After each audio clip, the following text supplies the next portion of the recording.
what happens with people with anxious attachment styles is we have a tendency to give too much, settle for less, even settle for breadcrumbs sometimes. We become overly attached, and this can even be overly attachment to our children as well, but especially in relationships.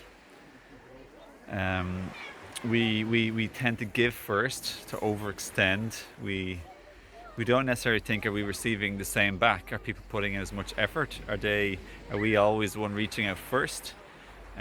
Do we say sorry more? Does the other person like make repair or say sorry for their behaviors?